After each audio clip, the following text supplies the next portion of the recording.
Welcome to RealtyCast Global, where we bring insights and advice from top professionals in the global market. Join us for a journey of culture and real estate from countries across the globe. My guest today is Antonio Barbosa from Portugal. He was on the first episode with us of talking about Portugal and purchasing property there. And at the end of that time, we talked about coming back in another episode and speaking about Spain and purchasing properties in Spain. So he chose Madrid.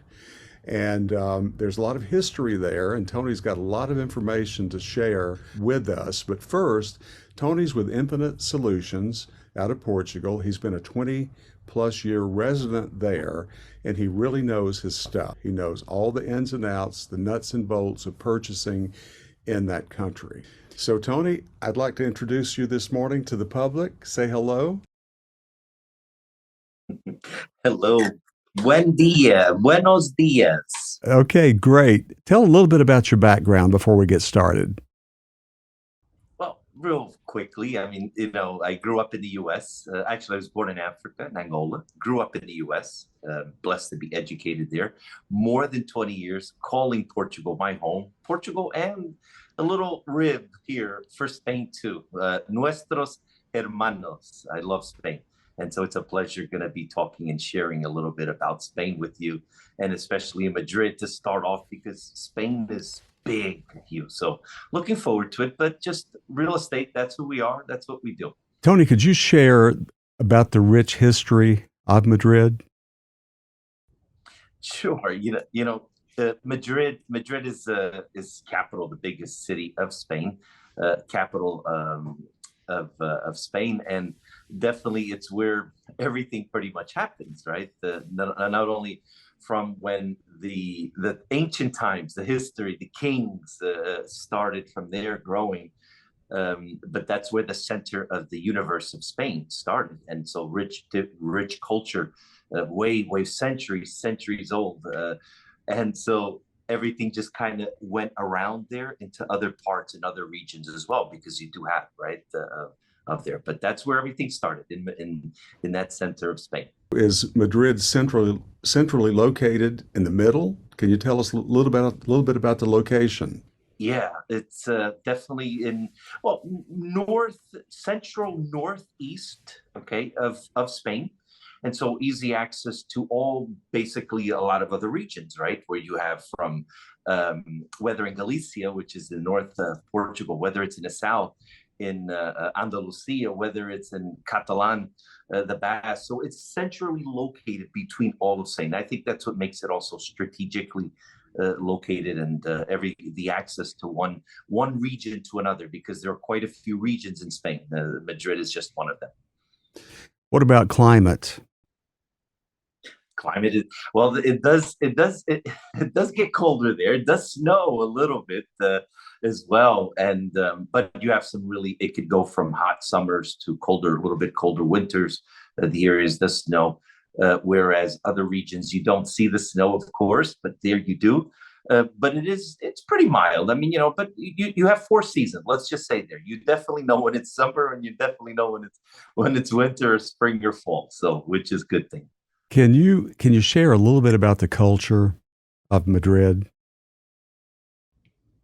Well, right now I think Madrid, like any other capital, what makes it also very interesting is that it's a multicultural diversity, right? So you do have a lot of Spanish, pure from Madrileños that live in Spain, but you do have a lot of foreigners moving there as well, from South America especially.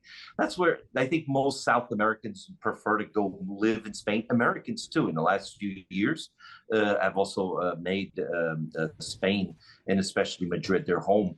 But there is a multicultural diversity. When you talk about the Spanish, the Espanol, there is that deep culture of when you see the wine and the food, and where it comes out, the music, right? There's the history of it, all of it, and it's a little bit different than probably every single region is a little different. Madrid is no different from any other, but there's a multicultural diversity at this moment. Well, I know that you sell a lot of real estate in Portugal. What about Spain? What about specifically Madrid?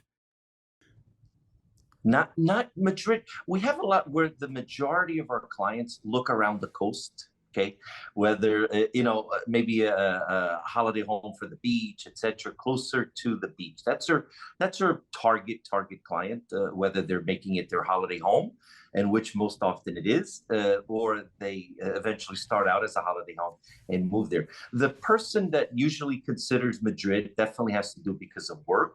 It has to do because of school. Two different priorities, and because of the universities, and also the hub of technology, and just what in terms of opportunities, business as well. And that's a difference. So our client is more of a lifestyle client and more of the beach lifestyle. So all along the coast, from way up from Malaga down, or way up to even Catalan, that whole coast there, the Costa Blanca, etc. So definitely, that's our biggest client. I see. And I know we're what we're doing. We're getting acquainted with Madrid right now, and we're jumping back and forth. But I know that you love food. We've talked about that before. We talked about that on the Portugal episode. So let's talk about food. Let's talk about cuisine in Spain. My favorite subject, Hugh. I think what's very different, in terms of probably the rest of Europe, even Portugal included, is definitely the Spanish culture on that side, when it has to do with them having their siesta, for example. Okay, having their tapas. Okay, they're more into like finger foods, and they have rich dishes as well, whether from all kinds. But the tapa scene, okay, with the wine bar, tapas, etc. It's a big culture. People leaving out of work, it seems like it's happy hour. Nobody does anything from that time to that time, whereas in a lot of other countries in Europe that doesn't happen, but in Spain it does, and it's just cultural. It really is. After work, before or even in the middle of the afternoon after work, having that little tapa before dinner, etc.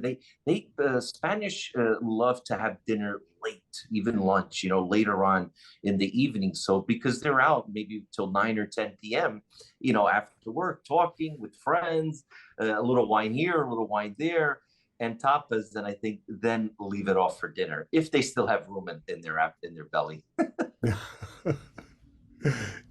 Well, what about, and I know you're a sports fan, and tell us about sports in Madrid. Oh, this is gonna get me into trouble. People are That's gonna okay. discover now. A la Madrid, a la Madrid. Madrid has always been there are the two rivalries, right? You have two. Well, football in Europe is another religion, I would call it.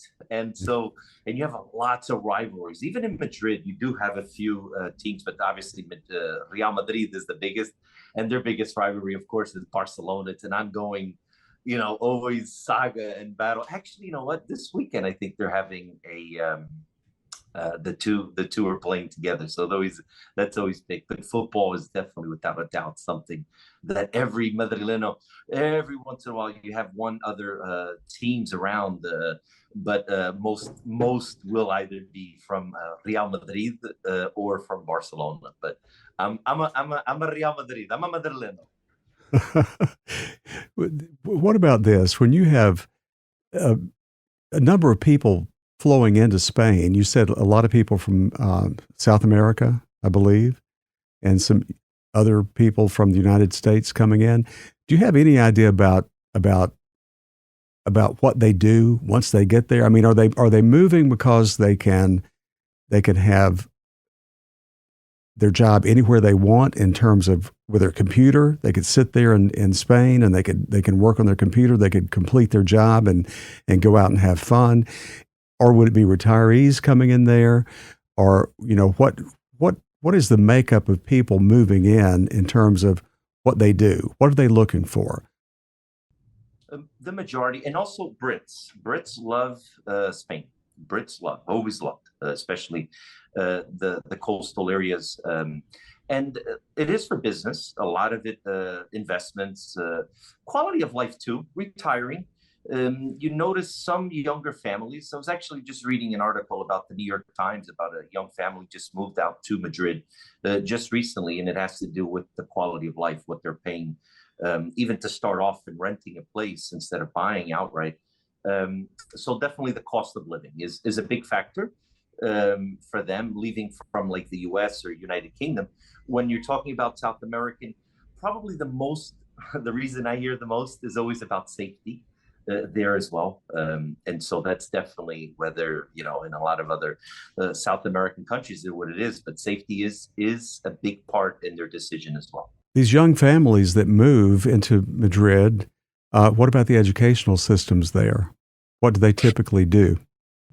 The educate it's also a social based where you have, you know, you can enroll your children as long as you're a citizen, and they have different immigration routes as well and residency status as well.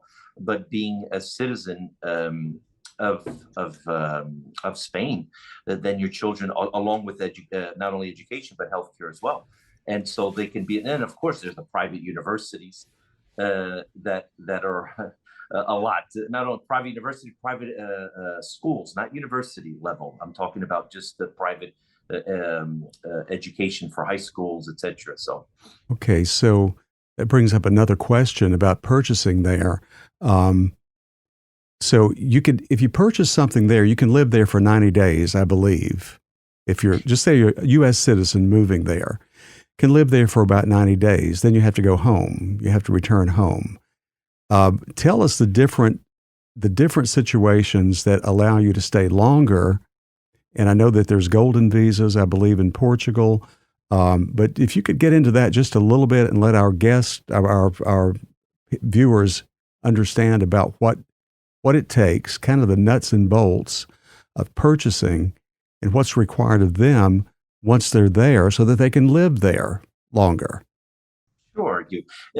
Yeah, you're absolutely right. Anybody, you know, if they're just buying a property and using it sporadically for a holiday home, they can come up to 90 days at a time. It's the tourist visa, it's the Schengen visa. It's for Europe, right? So they could travel anywhere in Europe, stay for 90 days, and then just have to leave the Schengen space and then come back. You know, so they could do it twice in a year, 180 days they can spend. Anytime you're going to spend more than 90 days in you're also going to need some sort of visa. Yes, you mentioned the golden visa is one way to do it. They have what's called the non-lucrative visa, which is very similar to our passive income visa, except the values are a lot different. You have to prove that you make, I think it's now 28,000 euros per year that you have an income, but it does not allow you to work. Okay, it's called, that's what it is. It's a non-lucrative visa because it's based upon what you earn, your retirement, your pension, etc. It works well also for digital nomads.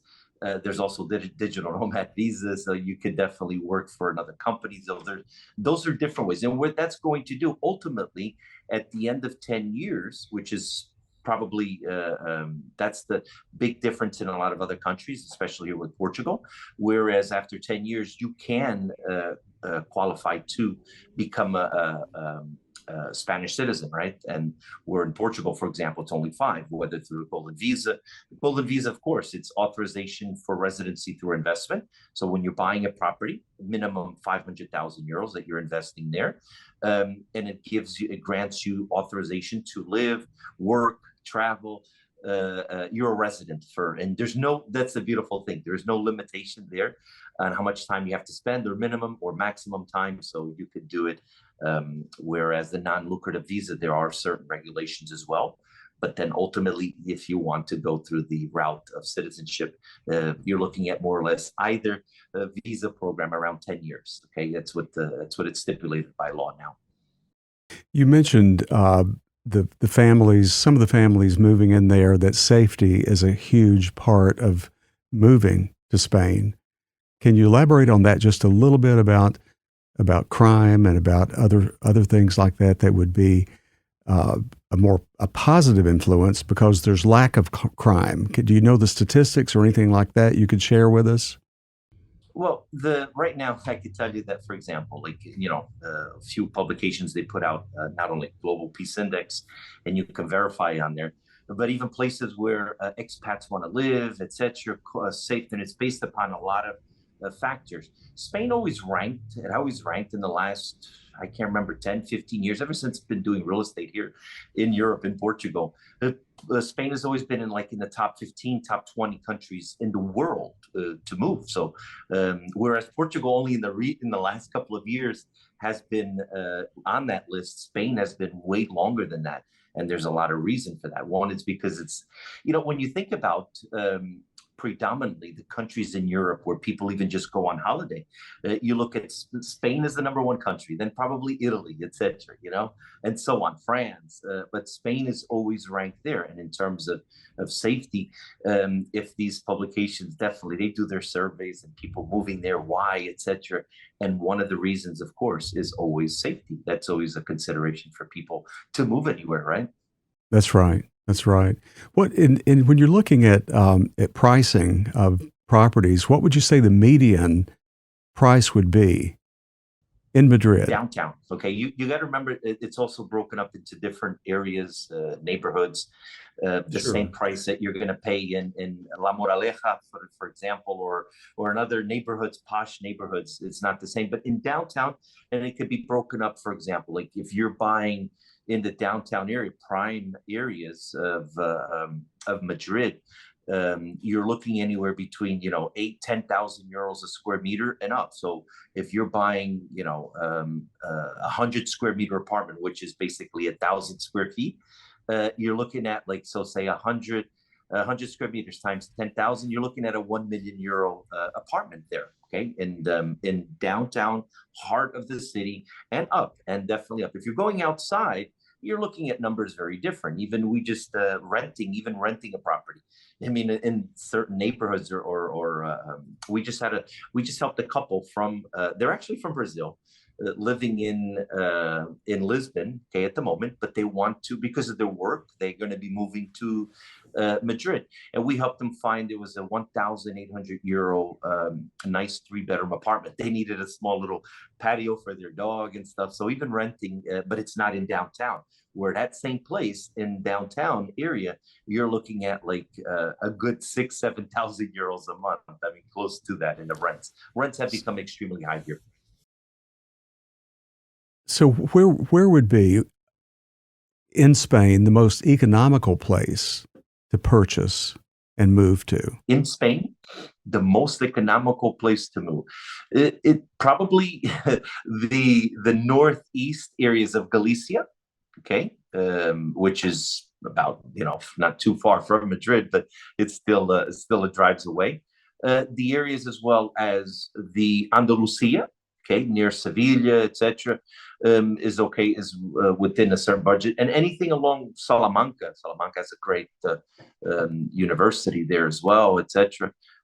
So in those areas there, because or even when you go towards more in the Basque region and everything, because everything else in the metropolitan areas, the bigger cities, we're talking about Madrid, Barcelona, even other Valladolid, right? That's right on outskirts of Madrid. Those are pretty prime residential areas. That's the cities. I think the cities. This is an overall global the global expansion, and the cities are always going to be now. At one time, people were moving away from the cities. Now they're moving back into the cities, and it's just not enough room, supply and demand. That's what it's all. I see. So, and I don't want to put you on the spot for pricing, but as you move into those more economical areas, can you give us like a median range on price for an average type home? I would say anywhere between, you could find that same 3-bedroom apartment that would cost you 1 million in Madrid can cost you 275 to 300,000 euros in outside in a smaller city. You have a lot of great cities like Odense. You have other even north or south or even outside of big metro areas, and they're a third of the cost. It really is. I would say about a third of the cost. So, Tony, when just say you have a person in the United States that has a dream, and I've sent you the person that had a dream about Portugal, and I'm not sure how that turned out, but as a referral. But what if you have someone here that has this dream about, I want to move to Spain, and you end up with that client. Can you go through like the process of what happens? I know you've got to go out and you've got to find a property. I know you've got to get them there on the ground to see it. I mean, I think you'd rather do that than do it virtually. But can you give us a little bit about the the transaction itself, from beginning to end? What would take place with your client? Sure. I mean, it's not too much different in the U.S. as well, in the way that the real estate transaction. There are no title companies. That's probably the biggest difference too, as well. There's no escrow. Okay, escrow. There's an earnest deposit you leave as a reserve, but there's actually the notaries too also do the closing. That's when the lawyers do the due diligence. Of course, all the process of finding the property, making an offer, everything. That's pretty much standard. That's not going to change. You find the property, make an offer, it's accepted, moving forward, and then you schedule a closing date. You could do the exchange of contract. They'll give you the same way, giving a down payment on the property, and then 60 days or 90 days to fully complete on it. And then that's the due diligence, and the notary does it, and they also have the land office registry, everything. So there is no title insurance, and foreigners can also buy property there in Spain with the loan, which a lot of other countries in the world don't allow foreigners, but Spain does also. So that brings up another point with a loan from a bank there in Spain. You can get up to some banks anywhere between 70-80%. Most banks will probably only go up to 70%, but there are some that may work with an 80% LTV, the loan to value ratio. Okay, so definitely using a foreign. But right now, interest rates here, just in general for Europe. Okay, when you talk about Portugal, Spain, in Europe, it's based upon the Central European Bank, which is they actually raised, it was yesterday, a half a percentage point. So it's at 3.5%. And then you must have like what the bank will earn. It's called the spread, their gain, right? And you're looking at anywhere between 1.5%. So you're in between a 4.5% to 5% interest rate right now for Europe in general. I see. So, one quick thing about the contract. In the United States, we have state by state different types of contracts, and you may have about 8 to 10 pages plus exhibits that attach to that contract. I was interviewing someone recently about Dominican Republic, and they had a one-page contract basically. What about there? What about do you have a standard contract? Do you have a offer and acceptance? How does that contract work? It's the actual contract, and also what's you should, of course, is always all the contingencies that are on there, right? Like for example, whether you're going through a loan or home inspection, you should definitely those contingencies there.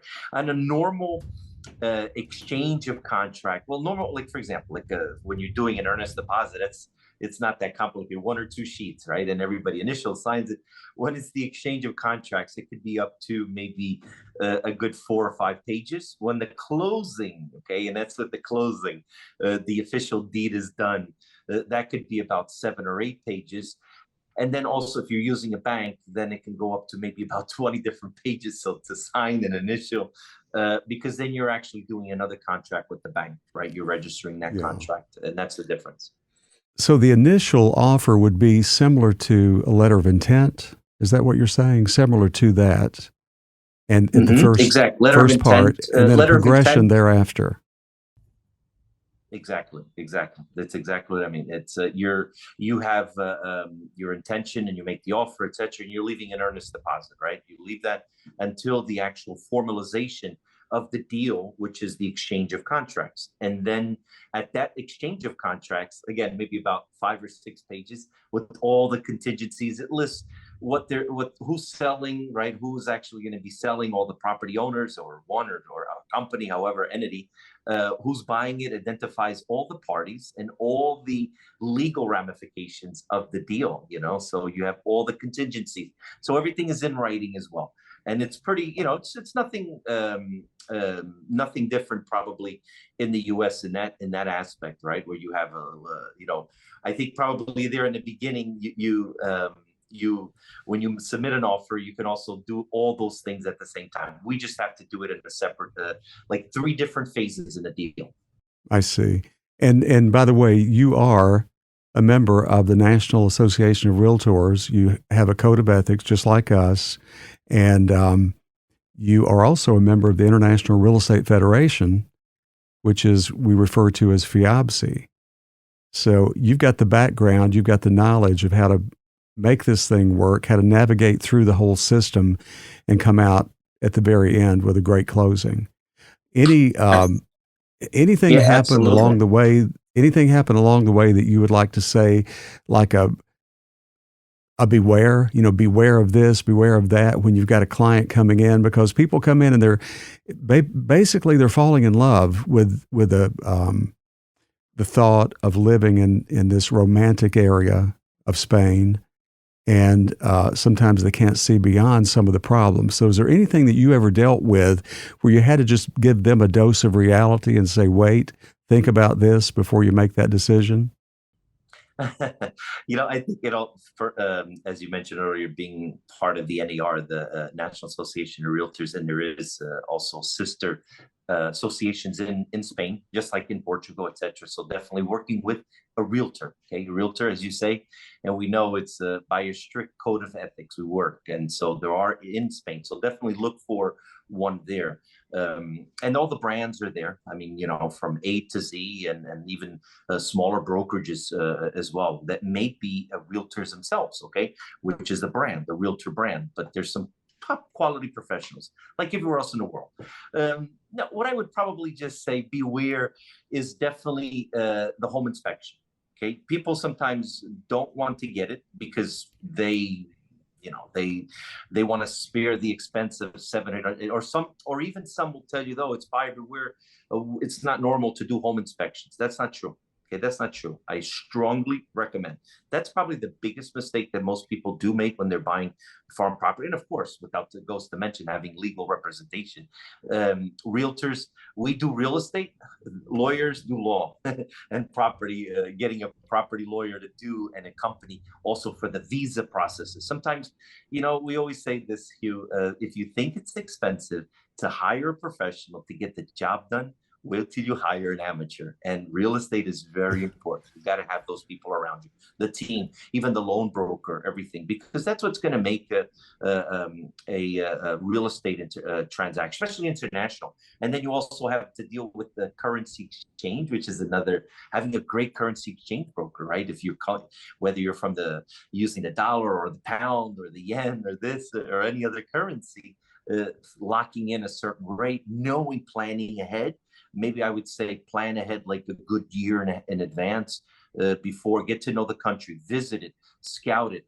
And I would even suggest there as well, rent a property, get to know the country. Maybe even in Portugal, rent. Maybe you like it, maybe you don't like it.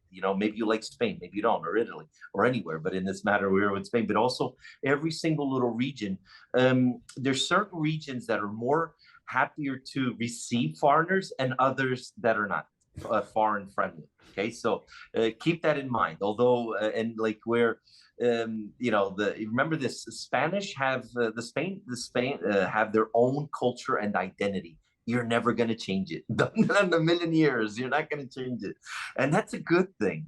So maybe Spain will change you too. That's which is good. And I think when people have the idea, sometimes they're going into a foreign country, get used to their customs and their habits, without a doubt.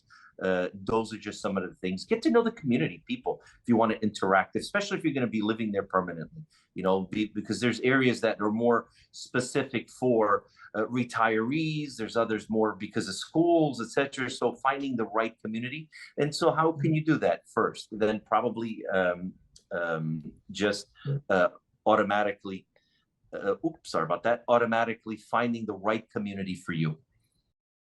I see. You're not going to believe this, but our time's up. Oh, And really? it's always great to be with you. I mean, you're full of knowledge, and I really appreciate the instruction that you give. And Tony's information will be in the episode description. And so feel free to contact him if you have any needs in that part of the world, Portugal, Spain. I'm sure he can help you, and I know he would be very, very happy to. Or connect you with the right persons. That's what it's about. That's exactly right, because that's what we do. We do referrals, don't we? Thank you again. We appreciate you and look forward to seeing another episode with you at some point in time this year. Thank you, Tony. Thanks for joining in on today's episode of RealtyCast Global. Make sure to subscribe to the podcast to be notified when new episodes air.